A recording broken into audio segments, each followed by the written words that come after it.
Freedom of speech and expression हम सब जानते हैं कि ये कितनी इंपॉर्टेंट है एक स्ट्रॉन्ग, हेल्दी और थ्राइविंग डेमोक्रेसी के लिए। अगर मैं आपसे पूछूं कि लोगों के पास freedom of speech and expression का होना क्यों जरूरी है, शायद आप बोलोगे कि ताकि लोग अपने थॉट्स और ओपिनियंस को फ्रीली एक्सप्रेस कर पाए, किसी भी इंपॉर्टेंट इशू पर बोल पाएं और अगर कहीं कुछ भी गलत हो रहा है सोसाइटी में तो उसे भी पॉइंट आउट कर पाएं, जो कि बिल्कुल सही बात है। लेकिन क्या हो कि अगर जो व्यूज और ओपिनियंस लोग दे रहे हैं वो गलत हो, झूठे हो या बकवास हो, तो क्या तब भी उन्हें फ्रीडम ऑफ एक्सप्रेशन होना चाहिए? यानी कि क्या सोसाइटी में गलत ओपिनियंस को भी एक्सप्रेस होने देना ठीक है और किस हद तक ठीक है? क्या हो कि अगर उन ओपिनियन से किसी का नुकसान हो रहा है, और क्या ये जो फ्रीडम है स्पीच एंड एक्सप्रेशन की, क्या ये एब्सोल्यूट होनी चाहिए? यानी कि कोई भी कुछ भी बोलना चाहे और उसको पूरी आजादी हो बोलने की, बिना किसी भी टाइप की रिस्ट्रिक्शन के? इन्हीं सब सवालों के जवाब हम डिस्कस करेंगे आज के इस वीडियो में। देखिए, freedom of speech and expression क्यों जरूरी है, इसका प्रोबब्ली सबसे अच्छा एक्सप्लेनेशन और इसके सपोर्ट में सबसे अच्छे आर्ग्यूमेंट्स हमें देखने को मिलते हैं जॉन स्टुअर्ट मिल के द्वारा लिखे गए एसे ऑन लिबर्टी में, जहां वो इंडिविजुअल फ्रीडम को प्रोटेक्ट करने की बात करते हैं स्टेट और सोसाइटी से और समझाते हैं कि फ्रीडम ऑफ एक्सप्रेशन क्यों जरूरी है। तो जेएस मिल बोलते हैं कि एक सोसाइटी में इंडिविजुअल्स के पास complete freedom of speech and expression होनी चाहिए और स्टेट या गवर्नमेंट के पास कोई भी राइट नहीं होना चाहिए किसी भी इंडिविजुअल की फ्रीडम को कर्टेल करने का, बल्कि स्टेट का काम है प्रोटेक्ट करना हर एक इंडिविजुअल की फ्री स्पीच को। इसके सपोर्ट में वो 4 बहुत ही स्ट्रॉन्ग ग्राउंड्स या रीजंस देते हैं। सबसे पहला रीजन जो मिल देते हैं वो ये है कि अगर मान लो स्टेट ने किसी इंडिविजुअल के ओपिनियन को सप्रेस या साइलेंस कर दिया, और मान लीजिए कि अगर वो ओपिनियन सही हुआ यानी कि ट्रू हुआ, तो उस केस में होगा ये कि स्टेट ने एक ट्रूथ को दबा दिया और सोसाइटी को और ह्यूमैनिटी को वंचित कर दिया सच्चाई से। यानी कि इनडायरेक्टली सोसाइटी का बहुत बड़ा नुकसान हो गया, क्योंकि हमें नहीं पता कि वो साइलेंस्ड ओपिनियन कितनी वैल्यू होल्ड करता था सोसाइटी के लिए। मे बी उस ओपिनियन से कोई बहुत बड़ा फायदा होना था सोसाइटी का, जो कि अब नहीं होगा। तो इसलिए मिल के अकॉर्डिंग बहुत ही जरूरी है सभी ओपिनियंस को एक्सप्रेस होने देना। सेकंड ग्राउंड पे मिल बोलते हैं कि मान लीजिए कि अगर जो ओपिनियन स्टेट सप्रेस करता है या रिस्ट्रिक्ट करता है वो गलत भी था या फिर झूठा था, तो उस केस में भी मिल के अकॉर्डिंग उसे एक्सप्रेशन का राइट होना चाहिए। यानी कि एक गलत ओपिनियन या एक झूठे ओपिनियन को भी एक्सप्रेस करना जस्टिफाइड है, क्योंकि मिल के अनुसार एक गलत ओपिनियन भी कुछ पोर्शन या कुछ एलिमेंट्स तो कंटेन करता है ट्रूथ के। यानी कि एक गलत ओपिनियन के अंदर भी हमें कुछ छोटे मोटे एलिमेंट्स तो मिल ही जाएंगे जो कि सच होंगे, और ये छोटे एलिमेंट्स किसी दूसरे सही ओपिनियन से मिलके हमें एक कंप्लीट ट्रूथ बनाने में हेल्प करेंगे। तो अगर हमने गलत ओपिनियन को रिस्ट्रिक्ट कर दिया एक्सप्रेस होने से, तो हम सोसाइटी को वंचित कर देंगे in small elements of truth से और ब्रॉडली एक कंप्लीट ट्रूथ से। अब थर्ड ग्राउंड पे मिल कहते हैं कि अगर मान लो कोई ऐसा भी केस हो गया जहां किसी इंडिविजुअल का ओपिनियन पूरी तरह से गलत है, यानी कि it doesn't even contain a portion of truth, या उसमें एक छोटा एलिमेंट भी नहीं है ट्रूथ का, तो मिल के अकॉर्डिंग हमें उसे भी एक्सप्रेस होने देना चाहिए। क्योंकि यहां मिल कहते हैं कि जो सच है उसे रीइंफोर्स करने के लिए भी हमें झूठ की जरूरत होती है।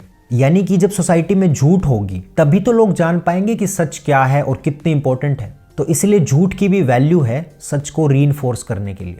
और लास्ट और फोर्थ ग्राउंड पे मिल बोलते हैं कि ट्रूथ कभी भी ऐसे नहीं होती कि वो या तो कंप्लीटली एक इंसान के ओपिनियन में लाई करती है या फिर कंप्लीटली एक दूसरे इंसान के ओपिनियन में। वो कहते हैं कि ट्रूथ हमेशा 2 या 2 से ज्यादा कन्फ्लिक्टिंग व्यूज से इमर्ज होती है। तो जब हम सभी लोगों को राइट देंगे स्पीच एंड एक्सप्रेशन का और उनके व्यूज एंड ओपिनियंस आपस में कोलाइड करेंगे, तभी सोसाइटी के सामने ट्रूथ आएगी और सोसाइटी प्रोग्रेस कर पाएगी।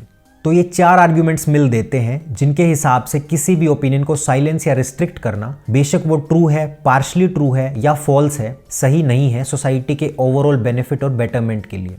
इसलिए मिल इंडिविजुअल को complete freedom of speech and expression देते हैं। लेकिन क्या इसका मतलब ये है कि freedom of speech and expression absolute है, यानी कि किसी भी इंडिविजुअल को अधिकार है कुछ भी बोलने का? बेशक कोई इंसान हेट स्पीच दे रहा है किसी पर्टिकुलर कम्युनिटी या किसी इंडिविजुअल के खिलाफ, बेशक उससे किसी का नुकसान होता है या किसी की फीलिंग्स हर्ट होती हैं, तो इसका आंसर है नहीं, फ्रीडम ऑफ स्पीच एब्सोल्यूट नहीं है। जेएस मिल इसका जवाब देते हैं एक कॉन्सेप्ट के थ्रू जिसे हम बोलते हैं हार्म प्रिंसिपल। तो इसमें मिल कहते हैं कि एक इंडिविजुअल सिर्फ उस हद तक फ्री है जहां उसके एक्शंस किसी दूसरे इंडिविजुअल को हार्म नहीं करते। इसे हम एक बहुत ही फेमस एनालॉजी के थ्रू जानते हैं कि मेरे हाथ को घुमाने की आजादी वहीं खत्म हो जाती है जहां से तुम्हारी नाक शुरू होती है। तो इसका मतलब अगर किसी एक इंडिविजुअल की freedom of speech and expression से किसी दूसरे इंडिविजुअल को हार्म हो रहा है, तो उस केस में स्टेट उसकी फ्रीडम को रिस्ट्रिक्ट कर सकता है।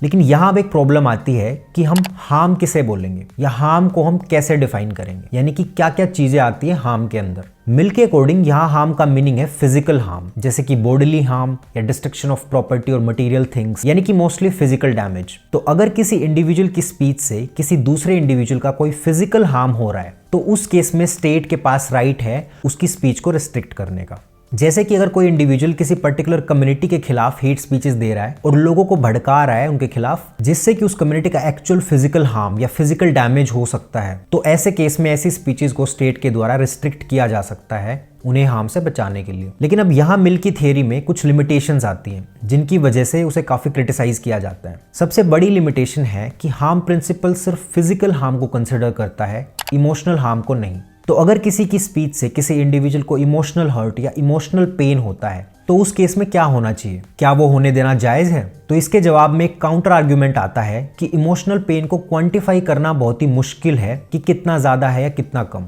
लेकिन फिर भी ये काफी जेन्युइन सवाल है क्योंकि इमोशनल पेन काफी रियल होता है फिजिकल पेन की तरह ही, बेशक से वो टेंजिबल नहीं होता। तो इमोशनल पेन को कंसिडर करे या नहीं, इसके दो केसेस बनते हैं। पहला केस है कि अगर आपको इमोशनल पेन हो रहा है क्योंकि कोई आपके आइडियाज और बिलीव्स को क्रिटिसाइज कर रहा है, तब आपका इमोशनल पेन जस्टिफाइड नहीं है क्योंकि आइडियाज और बिलीव्स को क्रिटिसाइज करना बहुत ही जरूरी है सोसाइटी की प्रोग्रेस के लिए। इस केस में फ्री स्पीच को प्रोटेक्ट करना बहुत ही जरूरी है। रही बात इमोशनल हर्ट की या ऑफेंस की, तो लोग किसी भी चीज पे ऑफेंड हो जाते हैं जो भी बात उनकी थिंकिंग पैटर्न्स और बिलीफ सिस्टम्स को चैलेंज करती है, जैसे कि कॉमेडी हो गई या कोई मूवी हो गई या कोई बुक हो गई। बल्कि बहुत बार तो लोग ट्रू या फैक्चुअल स्टेटमेंट से भी ऑफेंड हो जाते हैं। तो ऐसे केसेस में अगर हम ऑफेंस को या फिजिकल हर्ट को कंसिडर करने लगेंगे तो इससे freedom of speech and expression बुरी तरह से कर्टेल हो जाएगी। ऐसी सोसाइटी में तो फिर गवर्नमेंट भी किसी की भी फ्री स्पीच को साइलेंस या रिस्ट्रिक्ट कर देगी जो भी उसे क्रिटिसाइज करेगा या जहां भी गवर्नमेंट को अपना फायदा दिखेगा। तो इसलिए ऐसा करना बहुत ही डेंजरस हो जाएगा किसी भी सोसाइटी के बेटरमेंट और प्रोग्रेस के लिए। अब दूसरा केस आता है कि अगर आपको इमोशनल पेन या इमोशनल हार्म हो रहा है क्योंकि आपकी पर्सनैलिटी और आपकी डिग्निटी को कोई हर्ट कर रहा है, तो इस केस में इमोशनल हार्म जस्टिफाइड है और इस केस में स्टेट को ऐसी स्पीचेस को रिस्ट्रिक्ट करना चाहिए। जैसे कि मान लो कोई किसी की लुक्स को लेके या पर्सनैलिटी को लेके हेट स्पीचेस दे रहा है या फिर किसी के खिलाफ रूमर्स फैला रहा है जहां पे कोई भी फिजिकल हार्म इन्वॉल्व नहीं है लेकिन काफी ज्यादा इमोशनल हार्म इन्वॉल्व है। तो ऐसे केस में कोई भी सिविलाइज्ड इंसान यही कहेगा कि ये बहुत ही हॉरिबल बिहेवियर है और अलाउड नहीं होना चाहिए। तो यहाँ से एक चीज निकल के सामने आती है कि जो स्पीच किसी के आइडियाज, बिलीव्स या वर्क को क्रिटिसाइज कर रही है उसे रिस्ट्रिक्ट नहीं किया जाना चाहिए क्योंकि वो तो जरूरी है सोसाइटी की प्रोग्रेस के लिए। पर अगर कोई स्पीच किसी की पर्सनैलिटी या डिग्निटी को अटैक कर रही है तो वो स्पीच अलाउड नहीं होनी चाहिए। और ये चीज आज के कॉन्टेक्स्ट में भी सभी लिबरल डेमोक्रेटिक कंट्रीज में फॉलो होती है, जहां आप किसी के आइडिया या वर्क को भले ही क्रिटिसाइज करें बट किसी की पर्सनैलिटी या डिग्निटी को लेके आप कुछ भी नहीं बोल सकते। सो ओवरऑल जो भी मैंने अभी तक बोला है, अगर मैं उसे कंक्लूड करूं तो वो ये है कि freedom of speech and expression बहुत ज्यादा जरूरी है सोसाइटी के ओवरऑल प्रोग्रेस और इंटेलेक्चुअल डेवलपमेंट के लिए। और फ्रीडम ऑफ स्पीच हमें लोगों को ऑफेंड करने का भी राइट देती है, बशर्ते हम उसका यूज पर्सनल रिमार्क्स और फिजिकल हार्म के लिए नहीं कर रहे।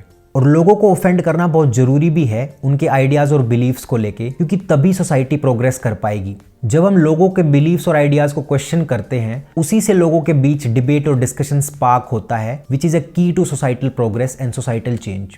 यहाँ पे मुझे जॉर्ज ऑरवेल का एक बहुत ही फेमस कोट याद आ रहा है, where he says, if liberty means anything at all, it means the right to tell people what they do not want to hear. अगर आपको ये वीडियो पसंद आया तो please give it a huge thumbs up और comment section में मुझे बताएं कि कौन से टॉपिक पे मैं नेक्स्ट वीडियो बनाऊं। My name is Amit and thank you so much for watching.